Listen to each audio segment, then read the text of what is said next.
talo fale nei vaenga o le fiafi e te tonunga ua leva foi le fiafi le ta tonu lava le tula sfuma tasi ya na songa fua le nei la sfuma tolu le masina o perila ya fa marulu si tatu watu ya ono le tatu por kalame temi pe o masani yai ya le tula valu ya por afa foi le valu ona nisi foi o tutongia pe ona failo foi lunga o penga te failangi ya lewo ka oko foi mai ole afia fin nei le safa apea ona ile tula e fitu le safa apea ona mato fatasi ai ona o se faafe po se faaloalo ya po se vala aulia foi ale fionga falolonga ya rupe matasila ya po le fionga ya sala o le pule leo tatu kompani o le motonga ya masiona fartua ya le ale tango moa misa sufali ya martatu kompani a tol motonga le pulenga martatu kompani o le motonga ya ise vala aulia fa apitoa ya mo ila tou sa fa pea ona tutula ilu mo le fa masinonga fa itu malo ya ile mata upu ile to poserilo ile mata upu sa ilingo le amioton ya lela sa fa yese se bala aulia al tatu kompani o le motonga mai le pulenga ya mo ila tou nei ya o ila tou lava sa fa pea ona lava mai ya o te taritonu sa ya tulanga fa pea vala aulia ma le fionga te tai o malo ya ai sa le fa la veha ona tiute mo na faiba yo ya o ai lava na mafai ona lava to ila tou nei sa tutula i no mo stonga ya o ila tou lava na o fa tino ile nei fa lo mo lunga pe ona ta pena ai ia le tatou pulenga martatu kompani o le motonga ya pe la mo modelenga fa tai ya ile fionga foi ile sa be ma foi pule o le tumalo sa lenga numero tasi pa inga talwai sa to tamu e foi ile fainga palota ile tausanga te nei lua filu sumalima i lona i tumalo o fasale anga numero momua yo ya por fionga ya fipule ai fai matasua tulo lava nisio na tu tele swafa o apaleina ya inga ya o le sunga por to fa la vea ya le li o le tu ya por le sunga foi ya ava ilo na swafa pe ona fa foto ai ile nava ya so tu na yatu ya le la wa yai ya le mato maftanga ina fia fili nei masion fartua ya ai mai se foi ya ole to fine ya lise Marie Smith ya male tamaya vui tole foa tia yo masina mua ya masion fartua ya Naomi ya safa pe ona lava tu le matu fa moi yo le fionga le pule ya sala lupe matisila va ya male fartua ya le tango moa misa sufali ya male fana ya tapena ina le fa moi sa matu fatasi ai ile fale ainga mal fartani malo fale ainga fartani malo le tau ese ya bolau silfia la tunu ile fa sanga tonu lava male wafu so atu anga ya tu le tu sifo tanga ile tu sai momo etau le farsa katoliko le o ile taulanga ya ona so atu rola ile mal mele sai ile tifa tifa moana ya soya ya le ala wo mal fartani malo ya le nganga or fia ma le nganga fa aftai ya uma fai foi ona fatasi foi ne fiafi to mo modi la vale nganga fa aftai le fionga le pule mal pulenga o tatu kompani o motonga yana au unanga malava le to ta fa ilo tatu kompani o lang sua ya tatu por kala me le taimi mai samone ya kota mar faleo ya ma se foi o la lango inicio tatu por klame ya lo foi ona wina mai tunu mau tai pio tatu ya ya ma nisi por klame fa pena ai wa o manatu ya fa turi ile ne fa fisio tatu tunu ne mai tau mai ya fa pe wa le se tatu por klame au se fa ilo foi ya o sauloa lefto amatu ta ape mai ya o sauloa fa maru ru tu tunu ile fo ya kotar ka ko kala ngo ka ko bai mo bi kar kar ngo ngai ko nga kai mingi ka ko Ava pe foi la ke ka ko mai po fe o yelo mo ta po sa mo nei po atu no mau. Ka ko kalango. Wa e fia ko fa o le vala fia ko fa o ia. Se ye ka ko ko fe lo e po se si kaimi. Ya wa fe tu nei taimi mo mori la vale nga fa tai so tatu atu no. Ile la pale. Ya ai awana ngalo so tatu atu no ya o le la sua le tatu company o motonga. Ono mafai e peo na fa au tatu proclame tuina tu le taimi ma le taimi. Ya pe la tu langa na. Ole mata upule te fitara no ai ile fia fili nei. Ya ole toi fo ai ole sunga pole eli ole tu porto fala vea li o fata malama ya pole sunga ya aba ile matanga luenga malu malo toi fo ai ona faiva mona tute ya pe ona masa yai ya ole si mata upole fianga o setasi ole i leo sa vea masatini ya ini winga fo inei tau whainga ainga o nai mata upu o le ataratara noa i nei vai o le fiafi ato ai maritulanga i fuala au fasai nei pei ona afia ai se tasi fo isanga lue o se komisina lango mo le komisi o whainga palota ai afia mai ei malon fartua ya ai fa peona maua mai le tulanga i le mafa o fuala au fasai na ya sa va peona maua mai au yela na ngalu ngai de university o Samoa ya o nai mata upuna la tatu tartar no mai le umi na no fa pa ila vai ai ya o te lo se o te lenga ya tatu tala ya ila sota ya foi o ya ini so por kala me wa mai ona tartar no ni mata upia ha me o ngale o foi ga me tatu fa so tatu tartar no ya o le so tato manatu ia to inga mata upu fapea o le malama na leila ngai di eri ka ko fi pakeka maka ko kalkalango i le tulanga i pe ona iai ia le mata upu fale lili ya au le la mo se ava no la mo no tarano i le afianga o se tasi o le satini le ufa malolo le tu mau mai la nga luenga ya i mo lianga o le fo nei ia i tulanga fo nei tau so inga fai fa malosi ya pela ona fia i masa va peona mata le malama na leila ona bala au mo dianga ya ale tu leo i lumo fa masno mo lunga ya ila mai tau o tele anga i o le aso mana tu se fai unga fa masno nga tau na ya ai la fa longo mo mau se tasi o tamata i leo pe ona reportia le radio bonisha i tamata tu stala sinia ya le lua am senator nielu ya i lunga o tato radio bonisha e fausia i se fautuanga o tele o le atu peringa ruenga fa mastonga ia i tawol manga o le mata upu po le afo i le anga inga o le anga iai ai o le nemta upsa tula i mai tonu tanga ruenga o malu le malo ya mai i la fa longo le mo le mau le sa vala o le tu leo i se tamai tai leo fo i sa va pe ona mo le mau le mata upu nei ya watusi mai ai se mafaunga fai mai e masela ngona ya o se emomoli ai se nganga o se fautuanga yo mo la tolo nga lu e tono tanga lu malu mano ai mai se ya le tupa vai ile mai tau ile tau no manga le mo le mau e pe ona reportia le radio ponisha ya per tu sia fo ir tamata tu stala ya le lu am senetani ya le mealia le mealia ila umai tau mala tilo bo fausia iso manatu awa le oso ile mele ka oso ya wa ila umai tau ile mori maule le ta urso fa pena bo mori ile po i vai lele sa tau na mori se tai mo le fiafi ile va le fiafi se me le fiafi se me le ono fitu bad ya ai pe ta yo le pisitele le sa fa pena mori ile po i vai lele ya ile tasir va veau yo ya fam talangan mo mau o sunga le lisa tini pe ona fia ile mata upule sa momoria ia i ole ai i to tonu ta vale sa ia le ya na tang yo sa ia le ya na tang i to tonu ole ta vale ya mai e tele ilo i manifesili o la ala me fai kon ka vale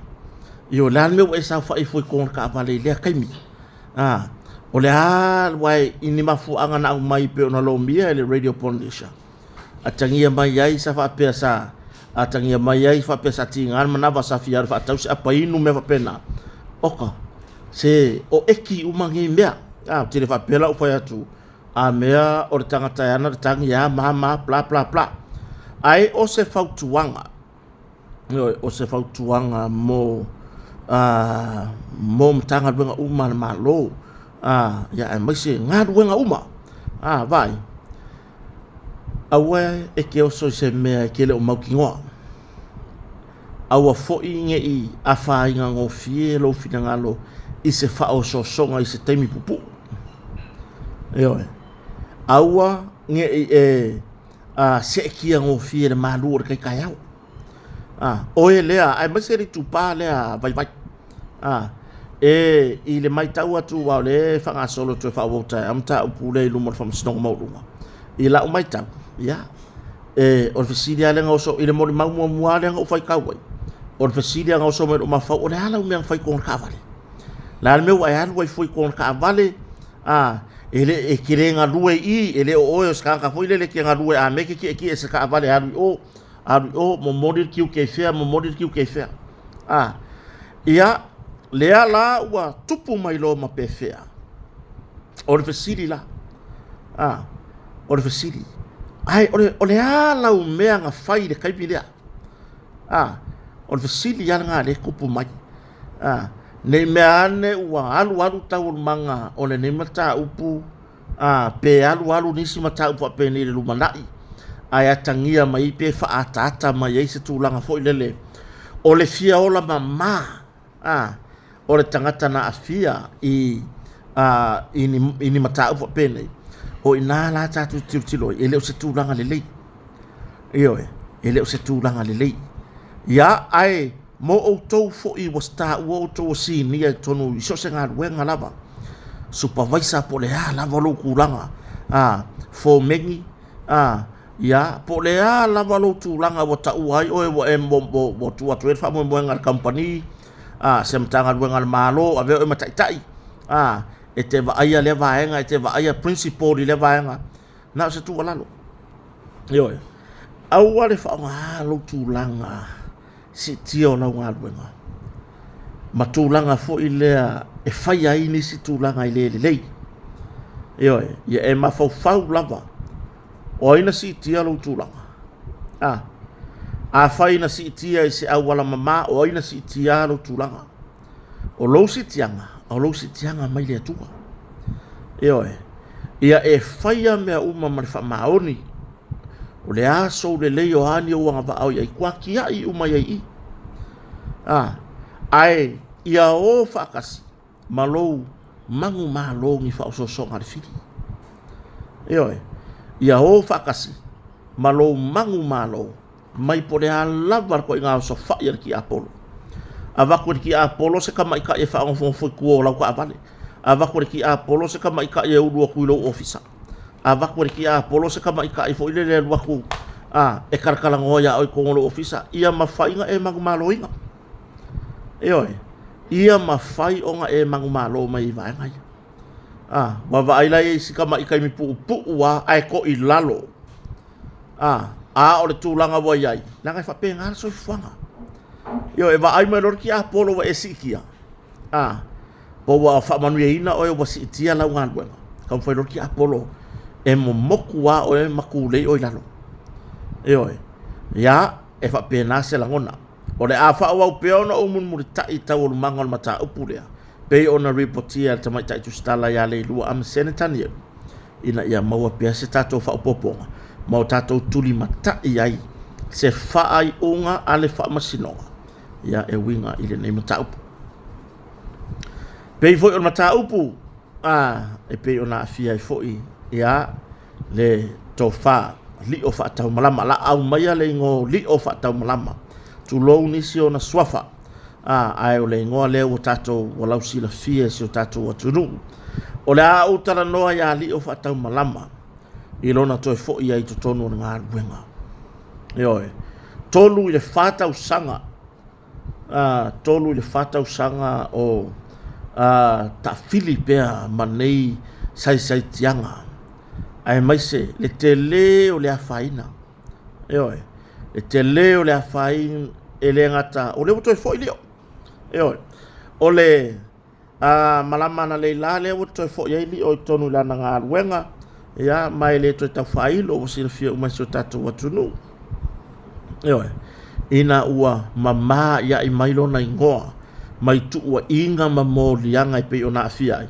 ile mata upule sa la walunga i tala noanga ia ile maliwar kama kikilia ia mamo lianga fa mai o mori mau fa fau o fau fabricating evidence fabricating statements morianga o le defamation conspiracy morianga o tau pulenga morianga fa pena morianga na sa fiaila tamari ya le ala wa mai tau ungal fa msnonga e mamario o le fai unga fo ia le tribunal pei ona fa pe mai ai fa maonia ma terminate the service o le tribunal e makua i le ilo pole se mea o le whamasinonga o sori ngā tulafono. O le whamasinonga le mulinu. E whaongo apalaya ko le tribunal. Tu lo lava le te tasi o vaenga o se enga ia na mtanga luenga o malu mano. Ai o se whatustu sanga na ila uia whamtalanga le whaiatu. O le tribunal aia. Wanga o se mea whare loko i whale. Ai wan se i lo le maka upu whaia al maka upu e fola tutusa ma le tribunal. Le wa ave le whamasidonga o sori ngā tulafono. Po o tai mulinu. E convict lo inga. Monim whamaoni le whaiunga le tribunal. E whamaongia lo se sori ngā kulafongo e so o kanga i maka upu ale wa convicted tribunal. E whamaongia lo i lumo le whamasidonga o sori ngā tulafono. O inga foi. Ua ka mauai le mongi ma le whamaongi o le whaiunga a le tribunal po o le whaaloto i whale o se mtanga duenga. Ai mai se la le la tatala no ya ni o fatau malama le o tatala no mtanga duenga malu le malo. Le ala ua au mai le whaiunga le tribunal sa va peona ilo ina ia le tūlanga fo le whaatinonga sa iai ia le tō wha li o fatau malama ia po le fo ita mali i lona tūlanga inspector pe yona iai. Lea la ua au mai i se tūlanga fo i lea ua whaamaonia ma ua whaamuta terminate lana tautua mai le fia mai le luas fumo tupu tausanga sa tautua i le tamari e leo se whaiunga sa taria ngofie o le mea moni e leo se whaiunga e whai ngofie o na taria o no lea le ngā ruenga sa tausiro na ainga o le ngā ruenga sa tausia ia o ngā lan whanau o le ngā ruenga sa tautua i le atunu u le malo aina mo motu e le whaiunga le tribunal lana tautua mai le luas futausanga i to tonu o le malo ma to tonu o le matanga ruenga mai le taimi umi i lo ula tantonua le ala ua olo man mata upu i lumo le whamasinonga o fonga le malo peo na o oloi i le whamasinonga o sori ngā tulafono mo le mele saka pisai ia le situ ia ma le au le i loa se mea o le hanu le vesi o la makaukia whai mai ila le mea ule alwa ili o e apili ia le tūlanga i le whaiunga le tribunal fea e apili whai mai e whai mwhai na o ono mata upu wa mōria li o i lumo le whamasinonga o sori ngā tulafono whaatali lo i whaatali lo i se whaiunga a wai na whaine e whaile apili e tasi ale tari fo ele apili e whaakari i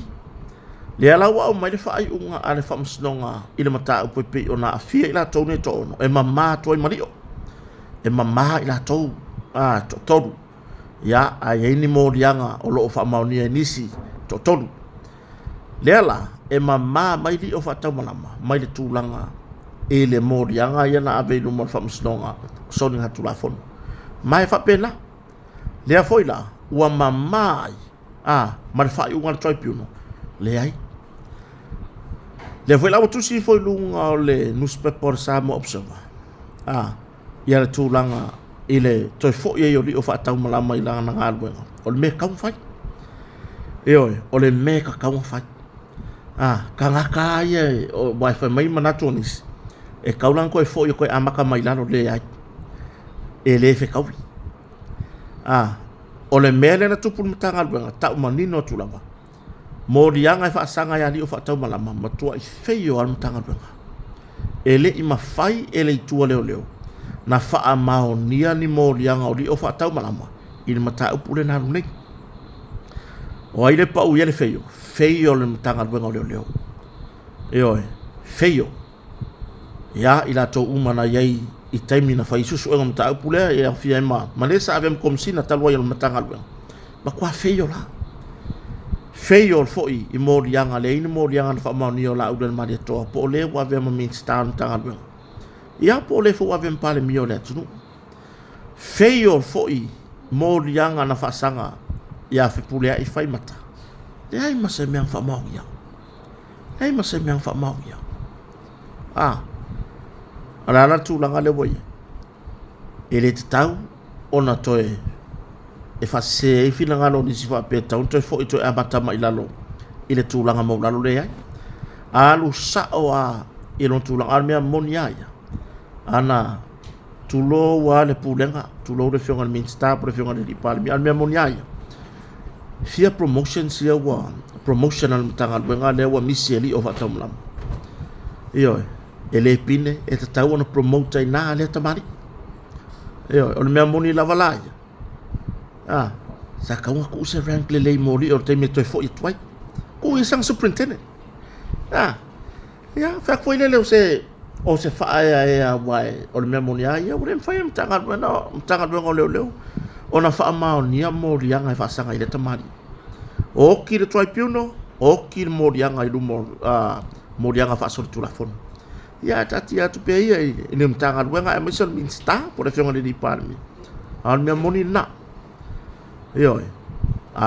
le laasauni matagaluega totogi le taimi atoa na malolo mai lio ia aloa foi ai finagalo lio e faisana su ia o le mea lae tiutilo iai ioe ia ae o le tulaga na le ua toe foʻi ai ia lii o faataumalama i le matagaluega ia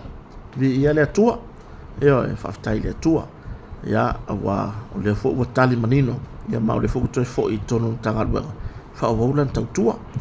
ioe o a lava ni loo i tautetele faapea ona foufou ane ia ua le keafu ai ai ioe agaʻi faisi toe faauau lau tautua i le atunuu ou tiute